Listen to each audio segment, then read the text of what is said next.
Season three of Motherland Fort Salem is about to drop. What can fans expect from this third and final season?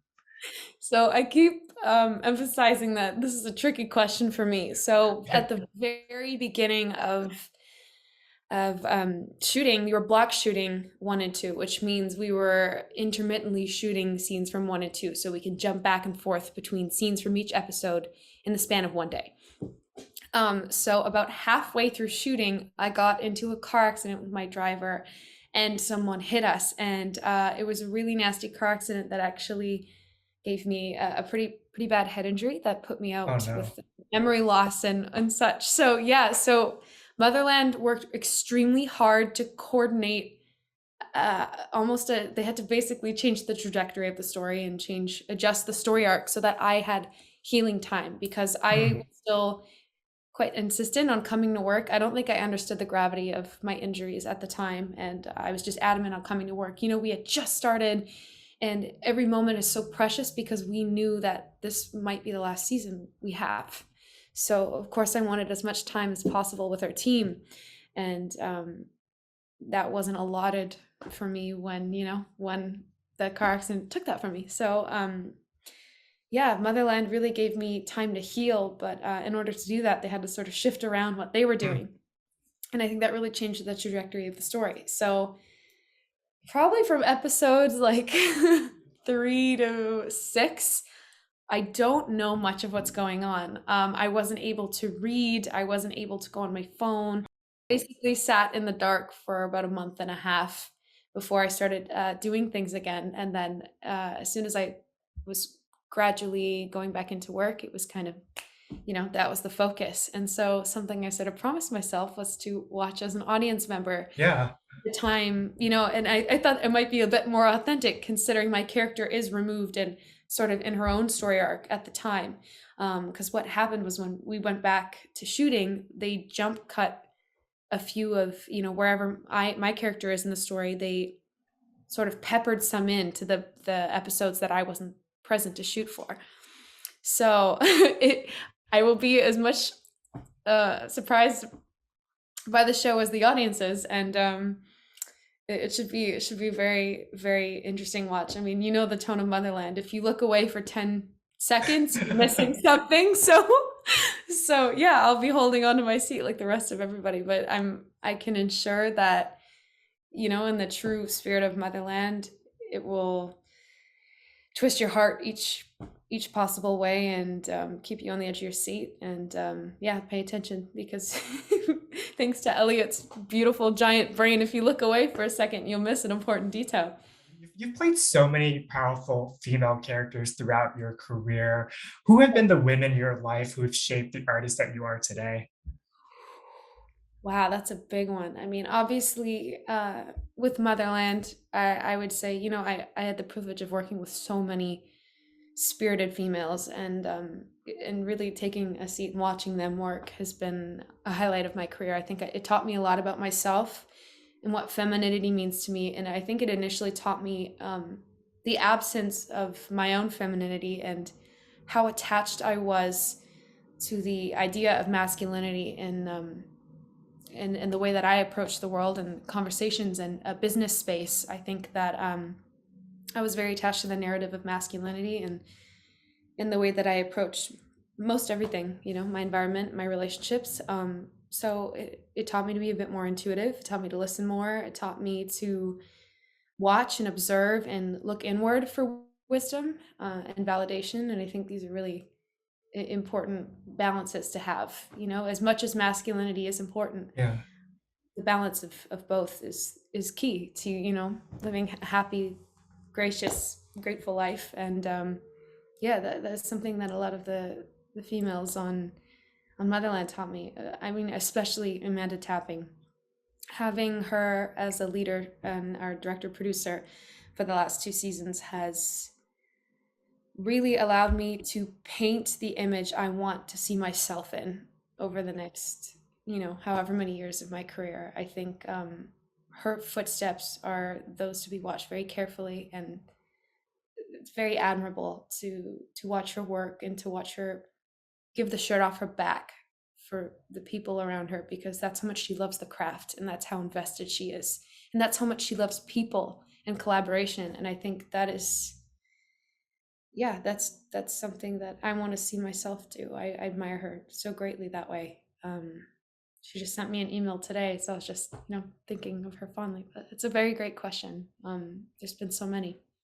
Beautifully said. And from season one, we've seen this beautiful transformation with Raelle as she's discovered her voice and power. As you've lived and breathed this character, have you been able to draw any parallels with your own respective journey?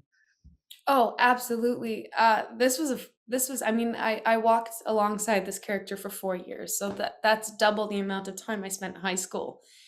So the release of this show and moving into a different chapter in my life has more felt like a graduation to me than high school ever did. And I think it was much more transformative for me than high school ever was. High school I felt really held me back, and Motherland really pushed me forward. And Mm, yeah, it's funny how much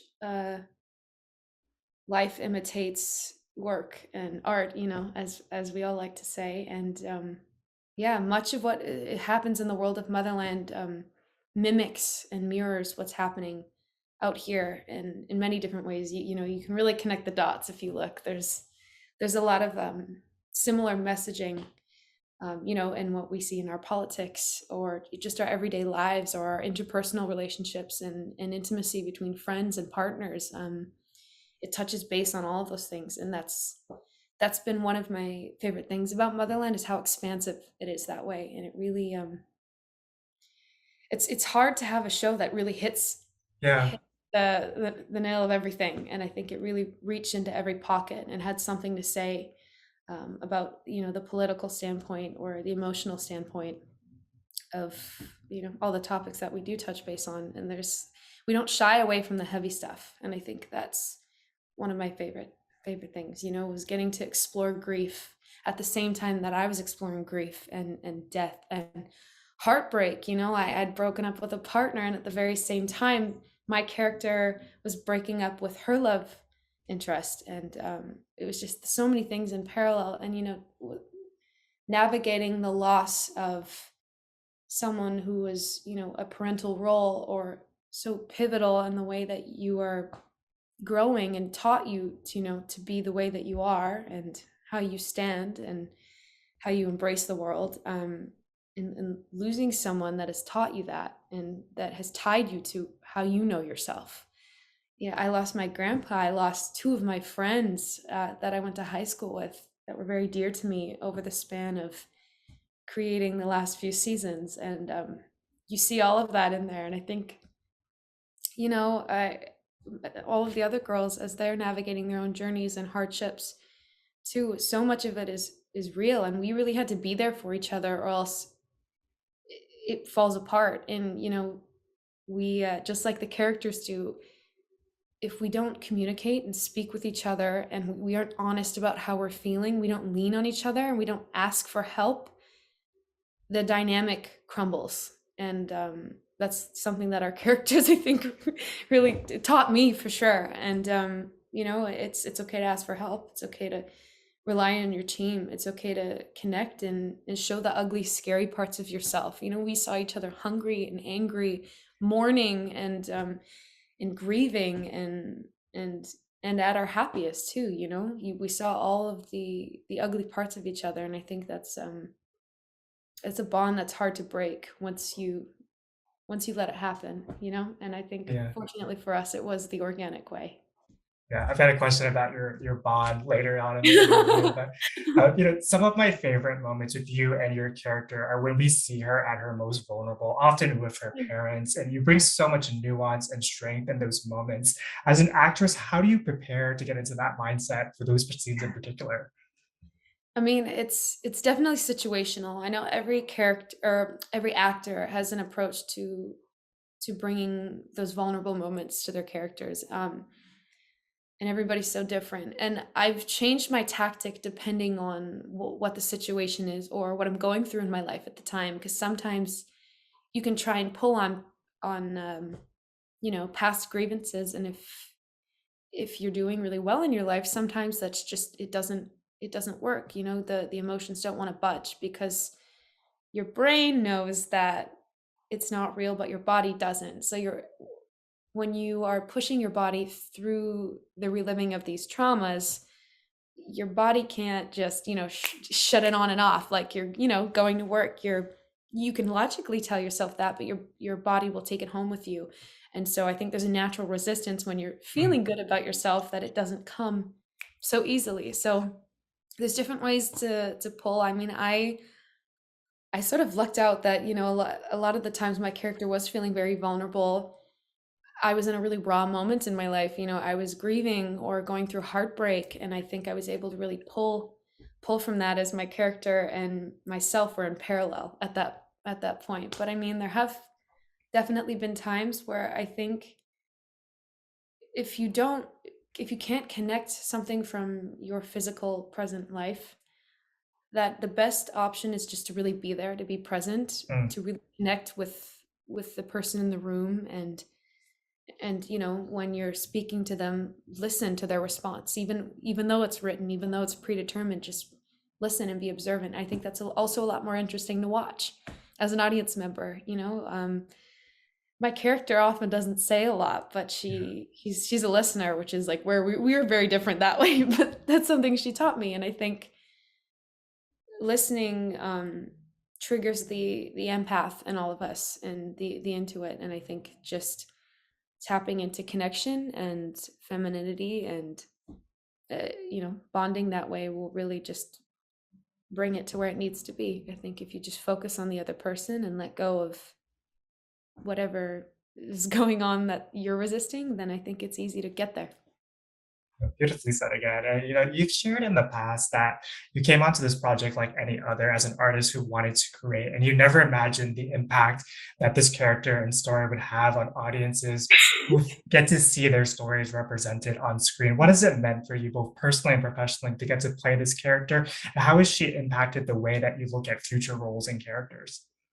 Yeah, I mean, I spoke to this a lot, but it's completely shifted the trajectory of my life and the projects that I consider. And also, it's inspired me to write screenplays with messages that feel important to me. I mean, I'm not sure that they'll ever go anywhere, but I think it's important to invest time into the structure of the content you want to see.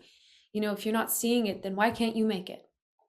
Who says you Mm, can't make it? And that's how things like Motherland materialize.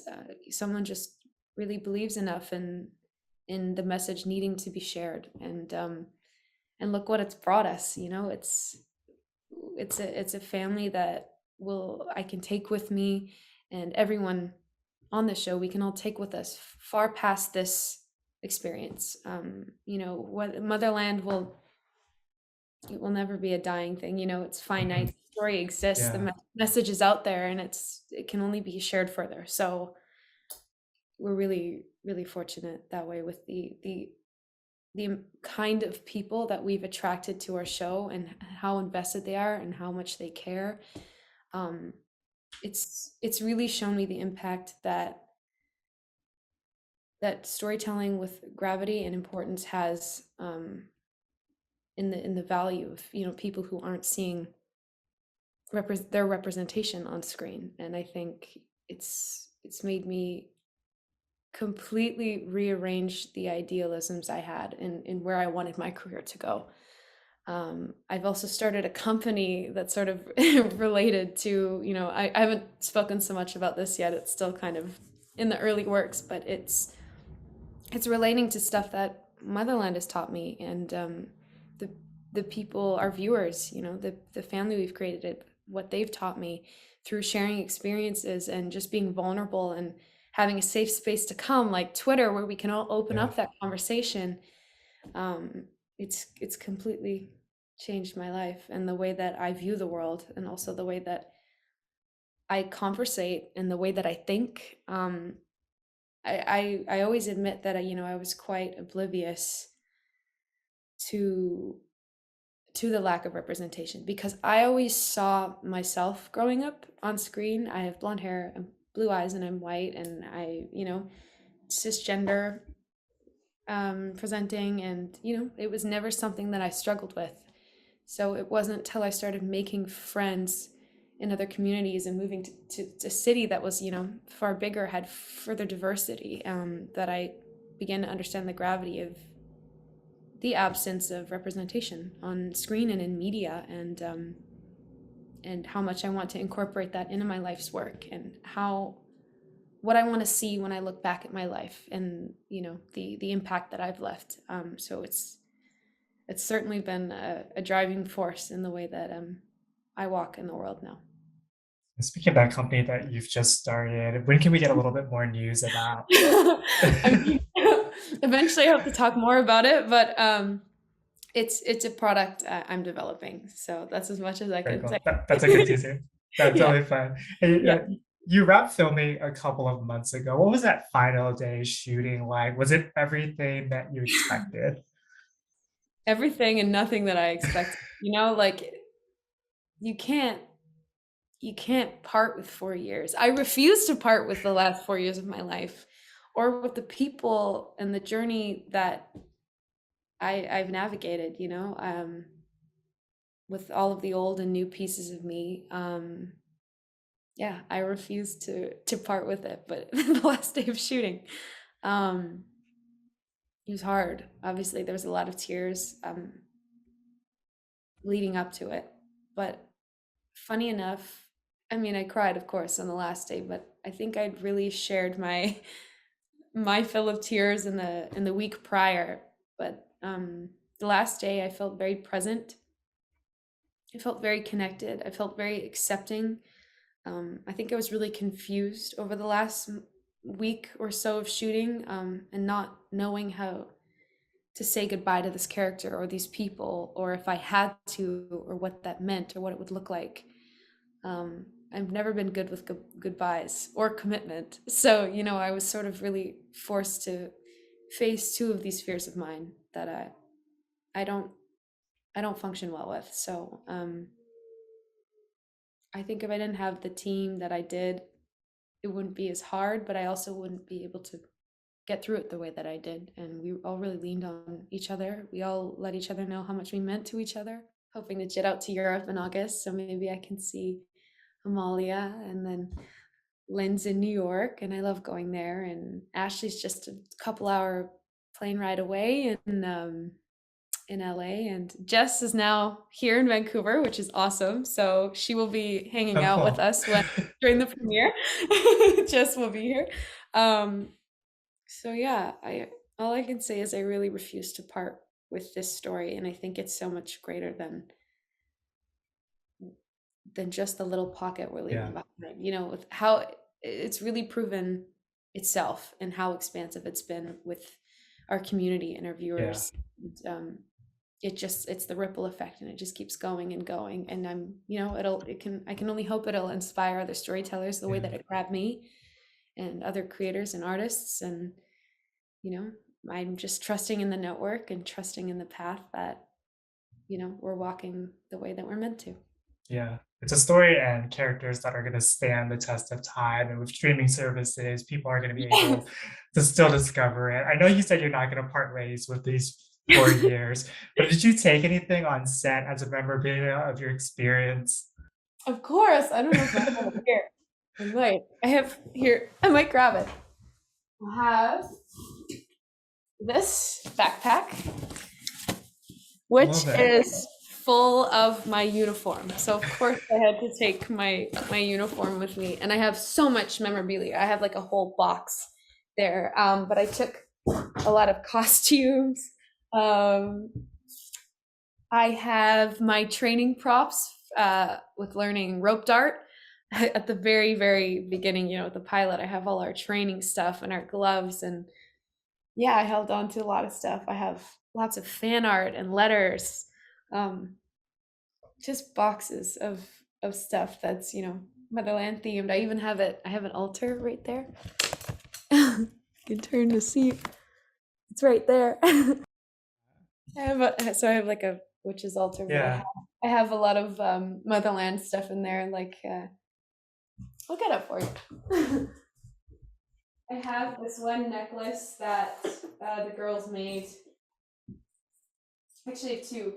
There's a lot going on here. this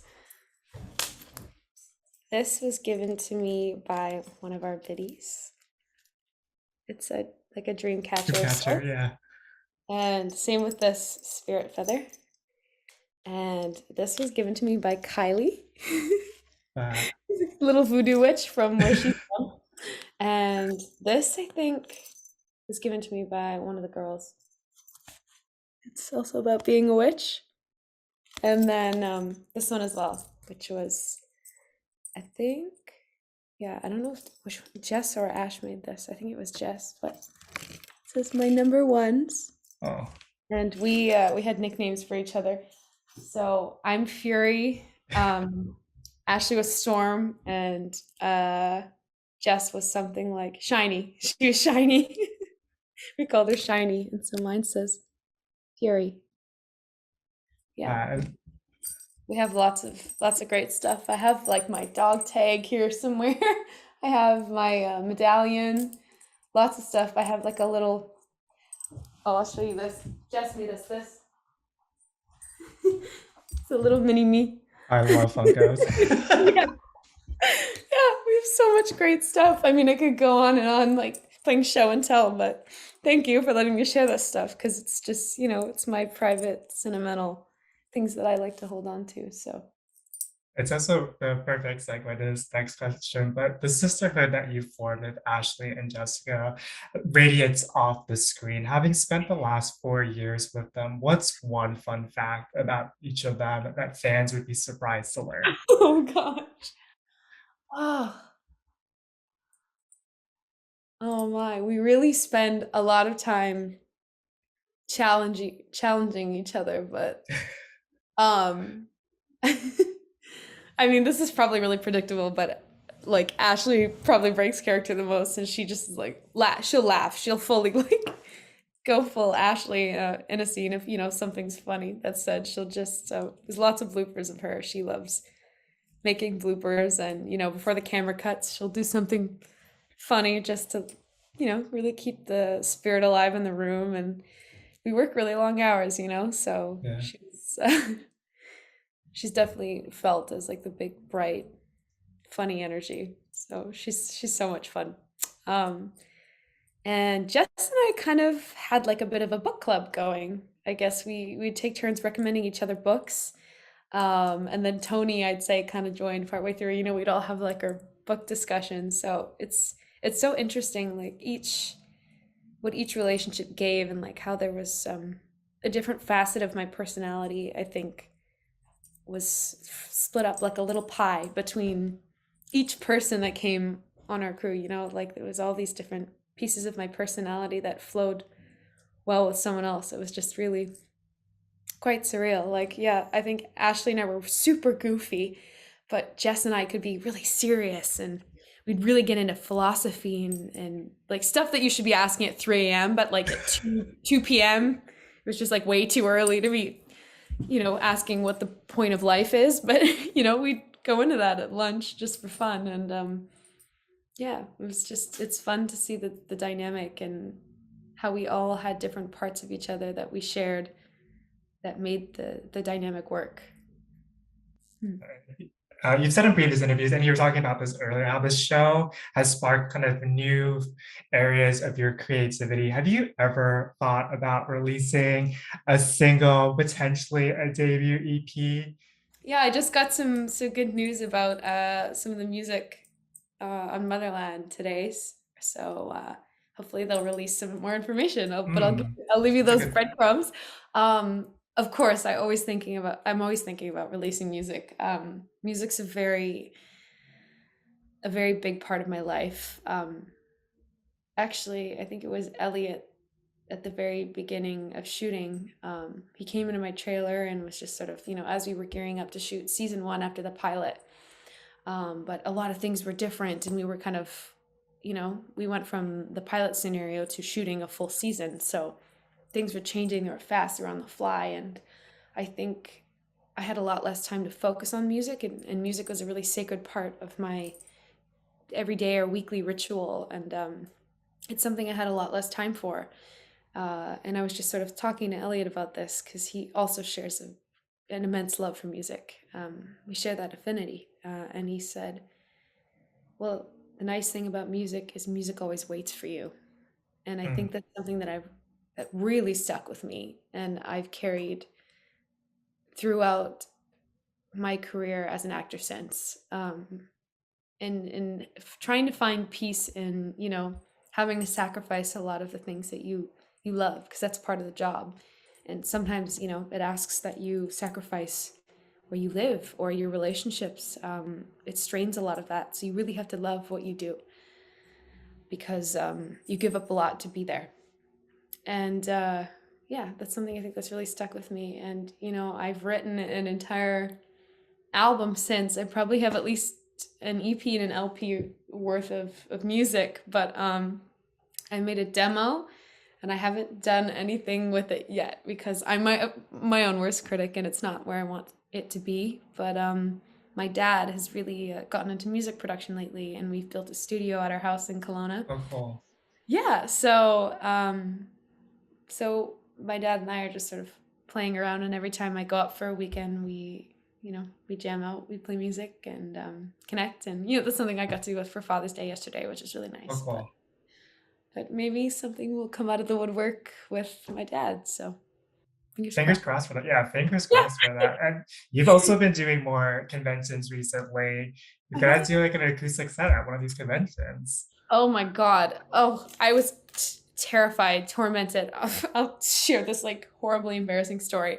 I had like age 15 stage fright trauma come triggering back. So we did this musical set, I guess, where, we did musical chairs, or I had to do a style of a song. I think I sang like Taylor Swift in the style of Eminem, something fun games like that. And then everyone went all of a sudden, why don't you sing something for us? And I went, oh my God, what do I sing? And Demetria goes up and sings. And how do you follow Demetria up? I mean, she sings like Whitney Houston and then some. Like, she's just so good. And I got up there and I was shaking like a little kid and I couldn't sing. And I froze and I was like so nervous. But I think it was I felt in a safe enough space to do that, to just risk it and, share my embarrassment and accept it. And I think that says a lot about, how safe I feel Yeah. with the Motherland community. Is just, not being afraid to embarrass myself and doing something scary. And I sang Book of Love and I was just shaking and everyone was cheering me on. They could see how nervous I was and how bad my stage fright was. And everyone was just like, most people put their phones down and they were present with me and they knew I was feeling scared, but we all took the moment and just connected and they applauded me for doing something that felt scary. And I don't think I could ask more from that experience, but next time I'll be prepared.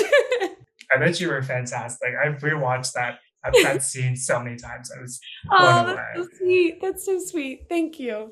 I've got one final question for you. As you look back at these past 4 years, if you could share a message with the fans and Rael, what would it be?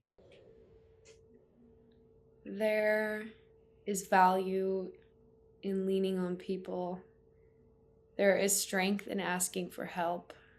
You don't have to do everything alone. There are people out there who love you, who might not have even met you, but there's so many pockets either on the internet or in your community for places that will make you feel safe and accepted. And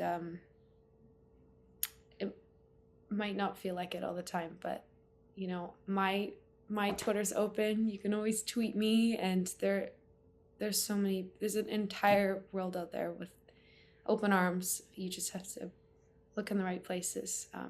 But yeah, I don't think I've ever felt so safe and loved from this community. So thank you to everyone who has shared time with me or space or a Twitter thread. You gave me value. You made me feel like I had something to wake up for.